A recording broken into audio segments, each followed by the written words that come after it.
welcome to the Earth Feels podcast. I'm Rose. And I'm Christine. Welcome to Earth Feels, the podcast for people feeling overwhelmed by the endlessly gloomy climate news. Where every week we have soul-based conversations about climate change and explore the idea that climate change may be happening for us as much as it is happening to us. If you are ready to shift your focus and secure the future for our kids and our grandkids, then this is the podcast for you. And yes, we do know how to spell.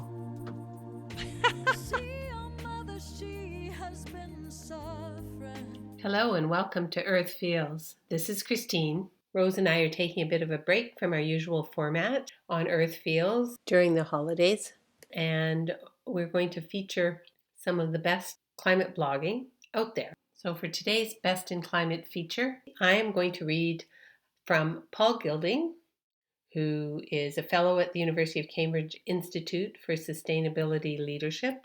Paul is an Australian independent writer and advisor on sustainability. Paul blogs over on paulgilding.com, and if you want to subscribe to his blog, which he calls the Cockatoo Chronicles, you can do that right there.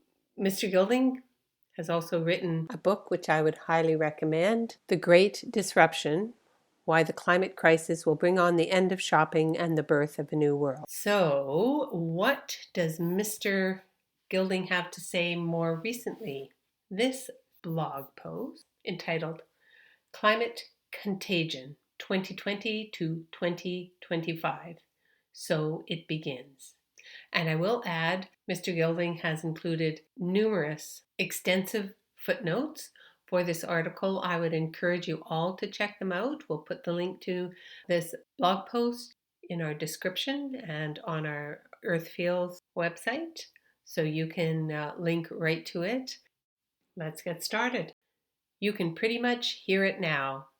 It's like being in a forest and hearing the leaves rustling in the tops of trees just before the storm hits. Then it comes with a roar. Everything shakes, and we look around wondering what will fall, and will it fall on us? This is how I see the global economy and climate change. Everything is ready. Everyone knows it's coming. We're just waiting for the storm to hit.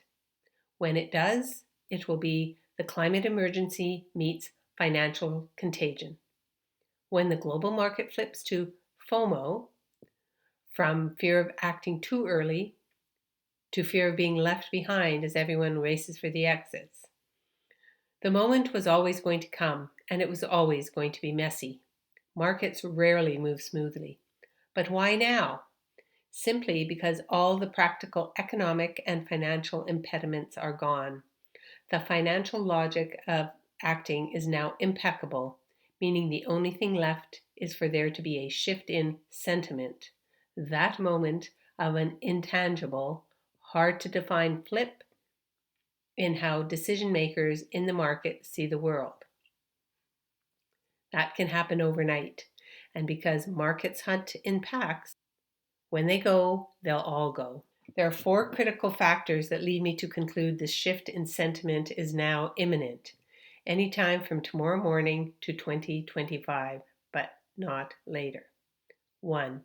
Clean technology is available, scalable, superior, and investable. 2. Physical climate change is obvious and accelerating. 3. Public engagement and political momentum are rapidly turning.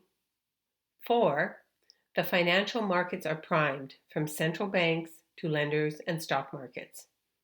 The scale of change that will result and the likely timing can only be understood by the way these factors interact in combination as a system. This is the way to understand markets and forecast their behavior. Key to this, and perhaps most critically, is the way markets behave synergistically with politics and public sentiment. The markets are not abstract machines. They are run by people who feel, think, and fear. They see what we see. To explore all this, I'll first expand on these 4 factors and then explore how they will interact and drive a financial contagion across the global market, a contagion that will tip the system into a new state. 4 factors shifting market sentiment. 1. The technology to fix climate change is ready. It's available, scalable, superior, and investable. This is a real game changer. It has long been the case that the technology was available, but it was less developed, not widely deployed, and more expensive. It was therefore assumed policy would be needed before it would go to scale. Policy to address the market failure of not pricing climate change risks. Now, across energy, transport, and food, countless climate solutions are not just available, but are broadly superior in performance to incumbent offerings. In most cases, they are also cheaper or at least price competitive and will keep on getting more so. As a result, they are investable propositions today and capital is flowing into them at scale. Taken together, this means deployment could easily be ramped up and there would be considerable economic benefit in doing so. 2. Physical climate change is now obvious and accelerating, with 2 critical impacts. Firstly, it is being viscerally felt by the public, and that drives public sentiment, which increases the pressure for a political response. If the markets believe a policy response is more likely in the future, they will start to price future market impacts today. Secondly, physical climate impacts bring the economic implications of the physical risks into much sharper focus. This applies to physical infrastructure, real estate, agriculture, and the cost and availability of insurance. When climate change ceases to be an abstract future risk and is all around you, it is more likely to impact decisions on lending risk, insurance premiums, hedging strategies, and much else. When cities like Sydney are blanketed in smoke from unprecedented bushfires, the humans that make market decisions start thinking. 3. Public sentiment and political momentum are turning and will soon be unstoppable. It might be hard to see in an era of laggard politicians like Trump and Bolsonaro, but they are the last hurrah of a dying philosophy and worldview. The political context is shifting, driven by 2 factors. Firstly, a new generation of vigorous and uncompromising climate activism that both represents and builds a new political momentum. Secondly, by the irrefutable business and economic logic of the need to act and the huge opportunity in doing so. When business and activists both demand change, politicians resist at their peril. 4. Financial markets are primed to act at scale. They are just waiting for the tide to turn. Then FOMO will click in and contagion will erupt. While markets have so far only acted at the margins in terms of global market impact, those actions show that they are paying attention and are waiting for the moment. Signs include government bonds being sold due to climate risk, the recent fizzled IPO of Saudi Aramco, high valuations of plant-based food companies, and the continued slide in value of the oil majors. Central banks and regulators are now wide awake to the systemic risks.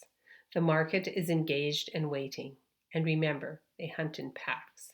By considering these factors together, and in particular by understanding how synergies between them could drive contagion across the system, we can start to see how a market tipping point could occur, and do so any day. Let's consider a few potential examples of the reinforcing interactions. Climate, contagion, and energy. For capital to decide to leave the fossil fuel industry at scale, perhaps the most significant indicator of climate contagion being underway, 2 things need to happen. First, there needs to be a viable competitor for capital to go to, with the technology to replace the industry now superior, cheaper, and ready to scale. That's done. Secondly, there needs to be a perceived risk of loss if capital stays where it is, the risk of being late to the exits. The key issue that will drive this loss of value is not the level of demand today, but the level of belief that demand will be there in 10 to 20 years' time. This is key because the fossil fuel industry today invests hundreds of billions of dollars every year finding and proving new reserves to meet the assumption of strong demand in 10 to 20 years.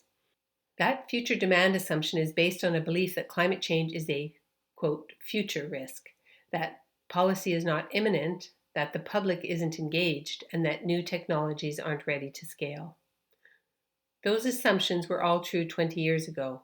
Now they are all wrong. If the market starts to believe that demand won't or even might not be there in 10 to 20 years, then hundreds of billions is suddenly wasted every year. If that sentiment turns, the value is gone. The already struggling oil and gas majors will not then transform, they will just fail, as incumbents usually do. Climate contagion and policy. To date, climate policy has been effectively resisted by the likely losers, largely the fossil fuel industry, using the argument that policy would cause economic loss not just to them, but to society as a whole. But what if the reverse were now true? What if it became accepted that strong climate policy would reduce economic loss and even increase economic gain? Then the rest of the business community would become a lobby for climate policy. What could turn that tide? There are a number of ways the above four factors could reinforce each other to this end. Physical climate impacts and youth-driven activism are together changing public sentiment, driving much stronger public concern and demand for policy. The intensity of both youth activism and climate impacts are likely to increase. This also weakens the resistance to policy, with incumbent industries losing their social license and with it their political power. The fossil fuel industry is becoming increasingly toxic to support, and this can have very real financial impact given the extent to which the industry depends upon subsidies and other policy support. The solutions that policy would help deliver are now largely superior for consumers and society, are lower in cost, and are ready to scale. With the solutions bringing significant broad economic benefit, it makes policy easier to put in place. Taken together, this means most of the business community will be economic losers without climate policy and will benefit from it being put in place. All this makes policy far more likely, especially in the 5 to 10-year framework.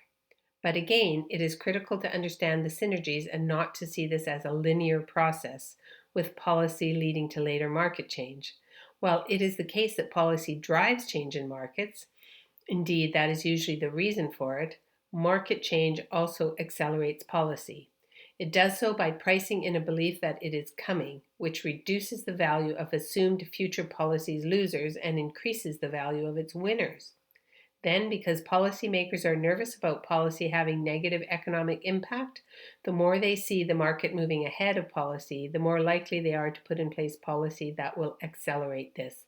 So again, sentiment is key. Climate contagion in action. When we focus on, quote, markets, most people think about the stock market, but markets are more complex than this. They are a broad and diffuse system comprised of a near infinite array of interconnected and interdependent components. Risks and future assumptions are priced into this system in many ways. So when assumptions change, the impacts cascade from one component to the next. It can be government bonds being repriced or sold due to climate risk, reinsurers managing risk exposure by capping coverage for retail insurers in certain geographies, forcing increased premiums or the removal of cover to avoid bankruptcy, infrastructure becoming devalued or harder to borrow for due to climate risk, corporate bonds increasing in cost, tipping shaky industries over the edge. This is how contagion spreads, filtering through an economy and impacting value in many diffuse ways. It is easy to imagine how this could unfold for the fossil fuel industry, with future demand looking increasingly shaky due to clean technology getting cheaper every year and policy to support it more likely. Forecasts are downgraded and the market value for producers decreases. Corporate debt increases as asset values drop and money has to be borrowed to pay dividends to restless shareholders. With the trend being global, assets cannot be sold to pay off debt as they are not worth their book value.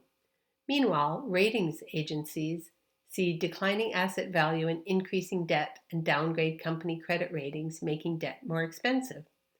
Major institutional investors see these financial risks, but are also sensitive to public sentiment, so reduce their exposure and share prices fall further. The company's debt grows closer to its value, its political influence and social license evaporate, and its own people lose faith in their employer's future. It's too late to transform, and they enter a death spiral. But this is not just about fossil fuels. It may start there, but will then have knock-on impacts across the whole economy because many sectors and countries are deeply exposed to climate risk. The state of Queensland, Australia provides a perfect real-life case study of the potential for such contagion. It provides a clear example of how this could spread across economies. The state's tourism slogan is Queensland, beautiful one day, perfect the next.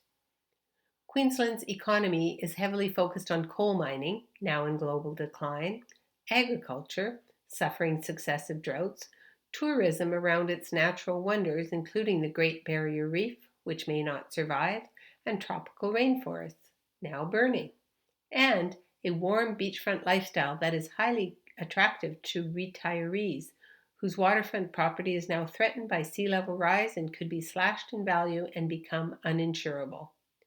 A few weeks ago, the Swedish central bank announced it had sold all its Queensland government bonds due to the state's heavy exposure to climate risk. Queensland, beautiful one day, too risky the next. So it begins. Thank you for listening.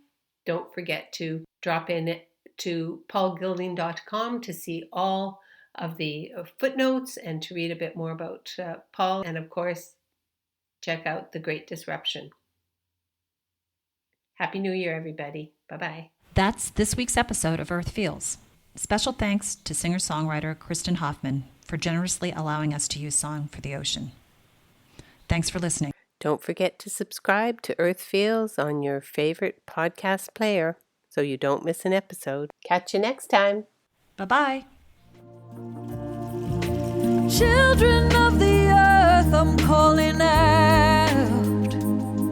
There's a mission for you and for me. You see, your mother, she has been suffering, and the truth is told beneath the sea. So raise your voices